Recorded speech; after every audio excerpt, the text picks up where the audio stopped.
Hi guys, welcome to another episode of deriving the vibration equation for the single degree of freedom uh, system with the free vibration. I'm going to go one step further and to do another simplifying the equation that we derived previously. So I'm going to rewrite the equation. So x t is equal to zeta omega n plus or minus omega n.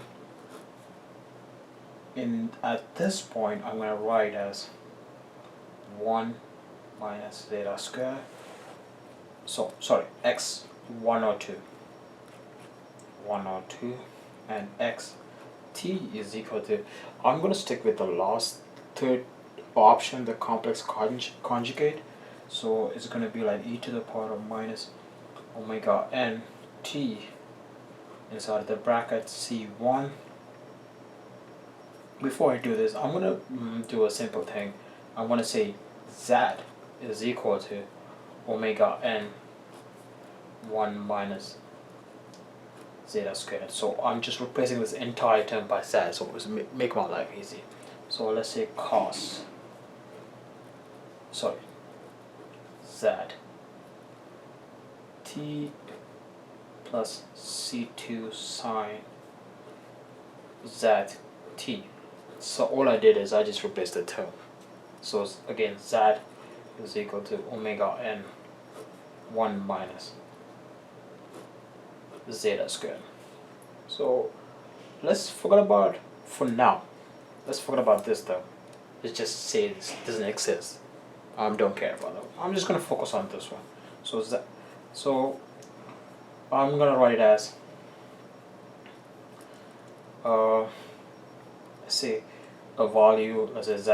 If I put z over there, then I'm going to put w. Okay, w is equal to c1 cos z t plus c2 cos sine z t. It's just like arbitrarily I picked up a value, could say w.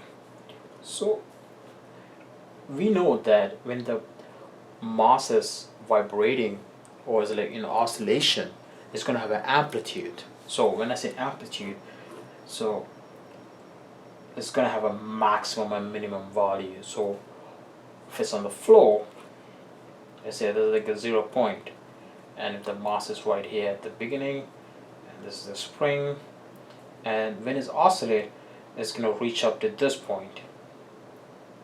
So mass. Then also it's going to come back to this point.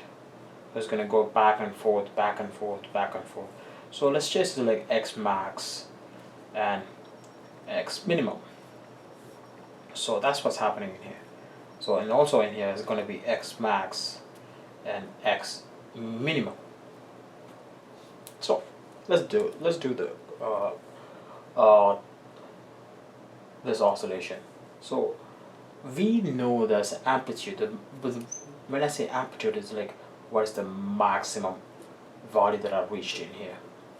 So based on this one, it seems like it's going back and forth with the same amount of height. So I could just say a amplitude is equal to x max minus x minimum divided by 2. Why did I put a minus in here?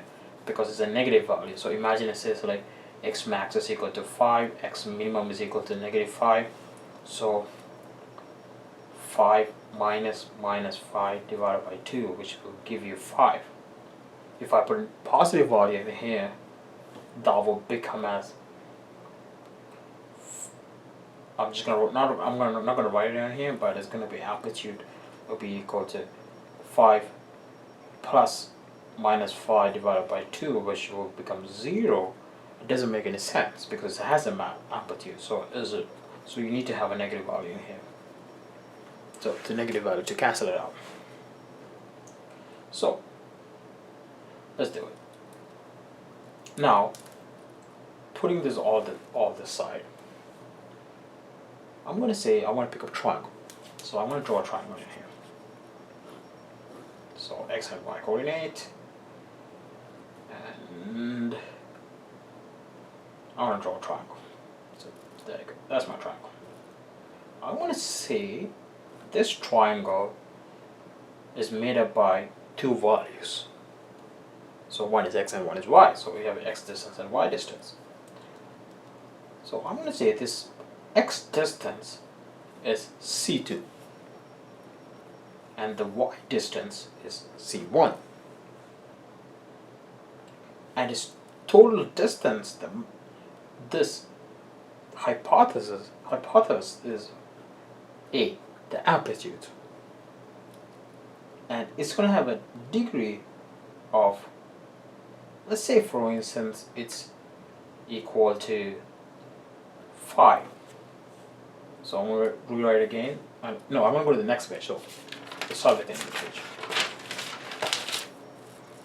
So we draw a triangle.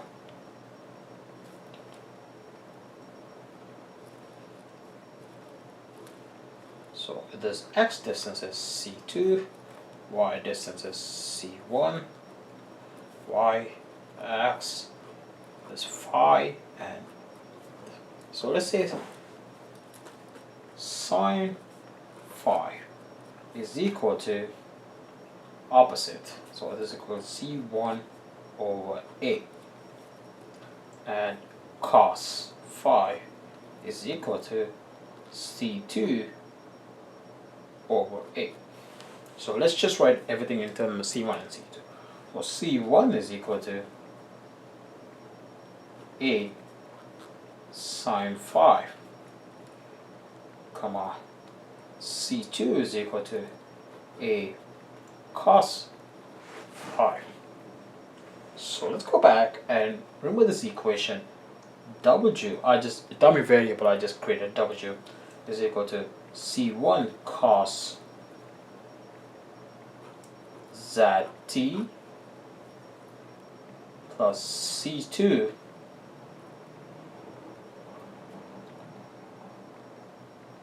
sine zt. So now I would like to point out a simple. So again, you guys already know what I'm going to do right now, because I'm going to replace the c1 in here and c2 in here. Before I do that, I'm going to revisit the z in here. So I said z is equal to omega n 1 minus zeta squared. We also call this as omega d, damped frequency. So omega n is a natural frequency. So omega d is a damped frequency because we have this damped value of zeta in here. So let's rewrite this W again. So C1 cos W dt times t plus C2 sine W d times t. Let's replace the C1 and C2. So I'm going to write this my double variable W. So if I replace C1 by A sine theta, sine phi, so A sine phi times cos omega dt plus C2 divided by A cos theta, so not theta, cos phi times sine omega dt. We can lump up the A together. So W is equal to A inside the bracket sine phi times cos omega dt plus cos phi times sine omega dt. So that's why the trig functions comes in handy. So one of the trig function is sine alpha plus beta is equal to sine alpha cos beta plus sine beta times cos alpha. So the same thing in here. So I have like sine phi in this one and the cos omega d in here, then cos omega phi in here, and sine omega d in here. So it's pretty much the same similar one. So we're gonna write W is equal to A sine omega dt plus 5. I just rearrange it, but it doesn't matter. It's like 2 times 3 is also is equal to 3 times 2, so it's the same thing. So what is this 5 that keep coming again and again and again? So we're gonna go to the next one page. Before I go to the next page, I'm gonna say 5 is equal to, this is coming from control system, but it's also the same in the physics or vibration. I'm gonna call it lagging factor.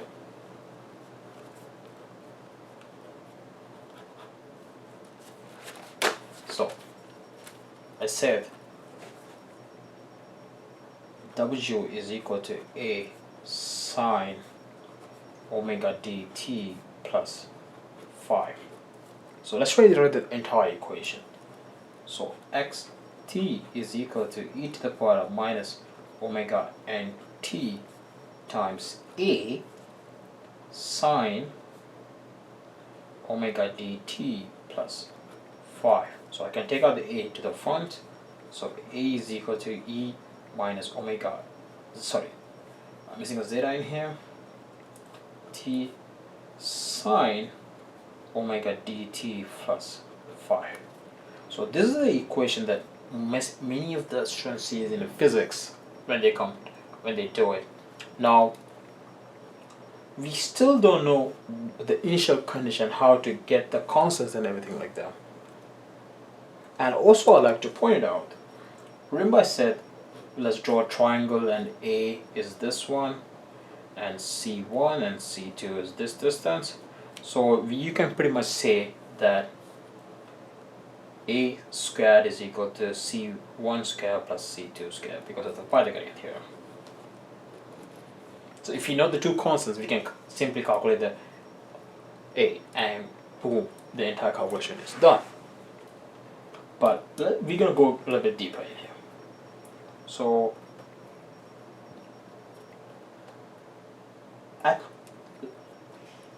let's say for one of the condition at t is equal to 0, and initially a mass, this is at x is equal to 0 distance, it could be, let's say, 5 meters, we don't know yet, or 2 centimeters, we don't know yet, but we seeing that x is equal to t 0, that's the initial displacement.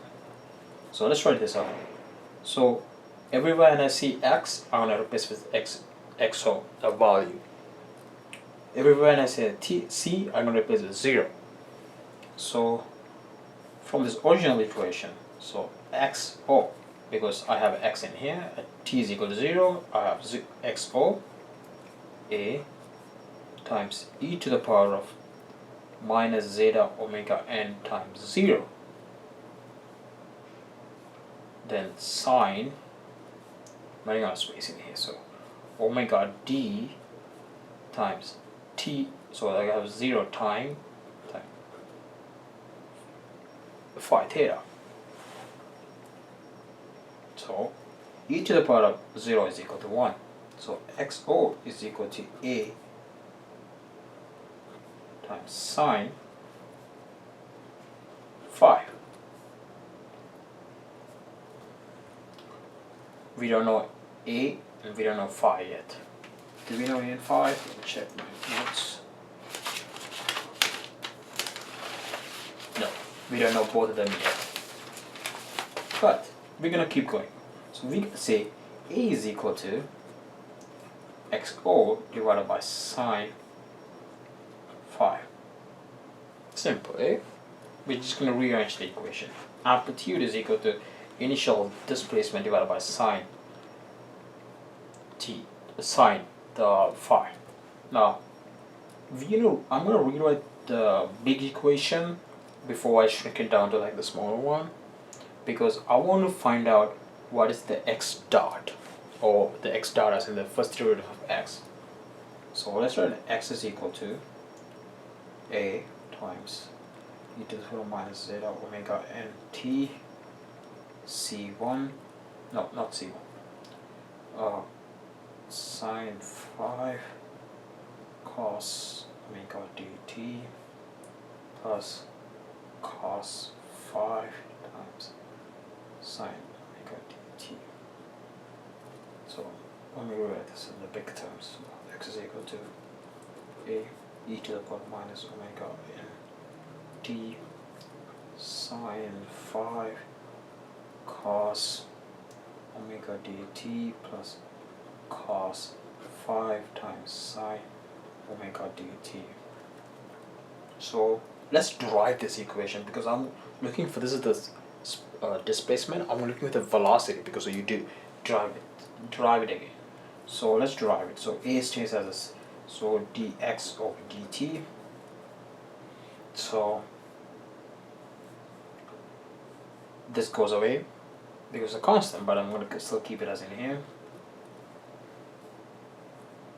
Now when I derive this, what I will get is e to the power of minus zeta omega nt times zeta omega nt n.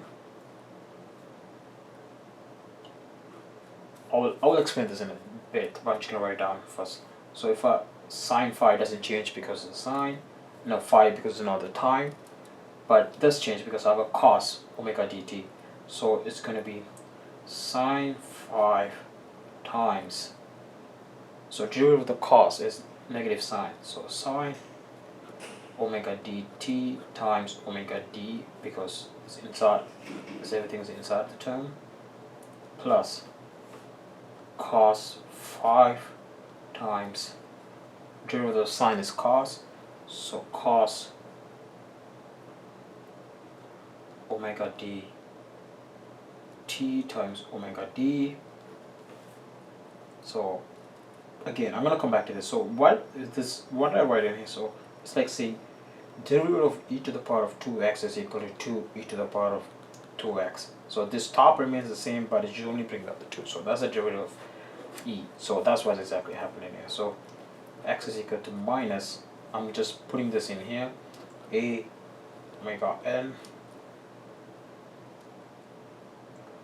and yeah, absolutely right. So I have a sine 5, so I have an omega dt in here, and also I have another omega dt in here, so I can bring out all the omega dt outside of the equation, omega d, sorry. So omega d, so it's going to be sine 5 times, it's a negative value, sine omega dt plus cos 5 times cos omega dt. In the previous equation, I just calculated the a in here. A is equal to sine x over divided by sine phi. So I'm going to replace everything. So this is x dot. X dot is equal to minus x over divided by sine 5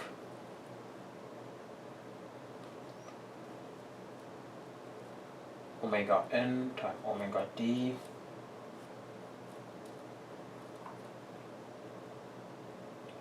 times, I'm going to put the negative value first, positive value, cos 5 times cos omega dt minus sine 5 times sine omega dt.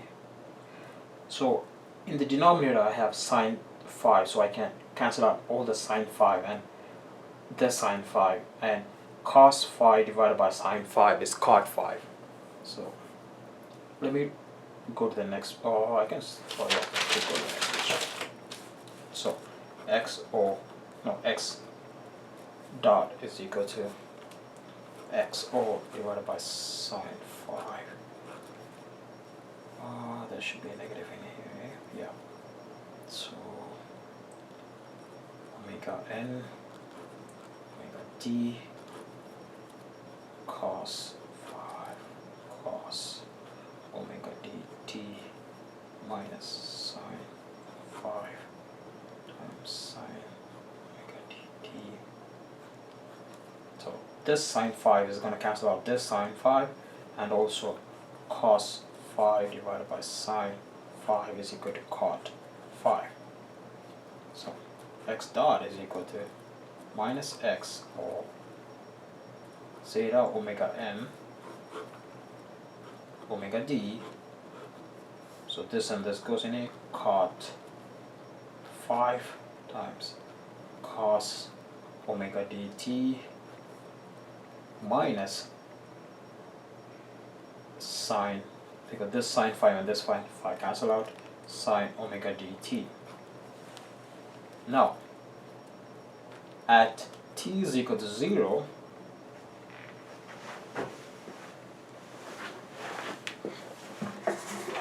sorry, the video got cut out right now. So what I was gonna say is, if we just calculated this, and we're gonna say at t is equal to 0, we're gonna assume that's the initial displacement of x is equal to dot.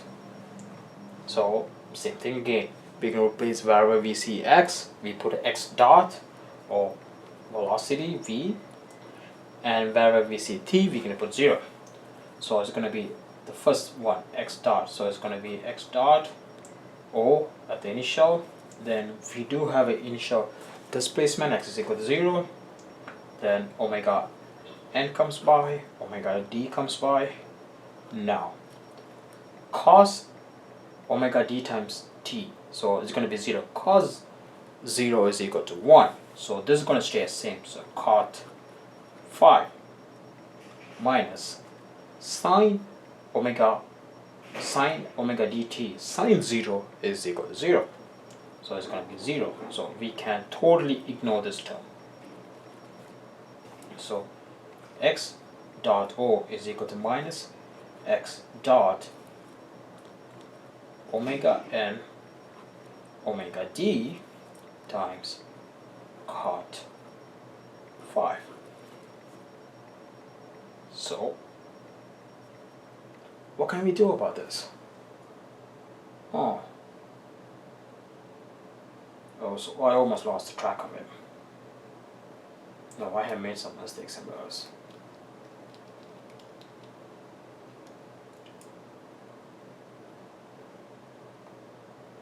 Why did I make a mistake?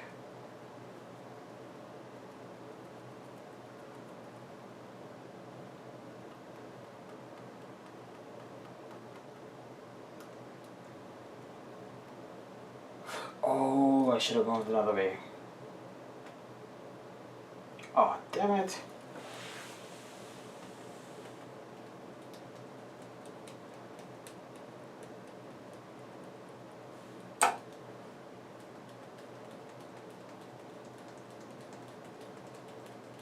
Okay, I am gonna continue with what I'm doing right now, but we will come back to that. So this is the one of the mistake I have made, but I'm gonna do another update video. So to find out 5, so 5 is equal to, I'm gonna rearrange everything. So arc cot is equal to xo divided by minus xo dot, sorry, xo zeta omega n times omega d. So we know the initial value of the speed, we know the initial value of the displacement, we know zeta, we know omega n, we know omega d, boom, we find the accord. So it will give you the lagging factor. Once we know the lagging factor, A is equal to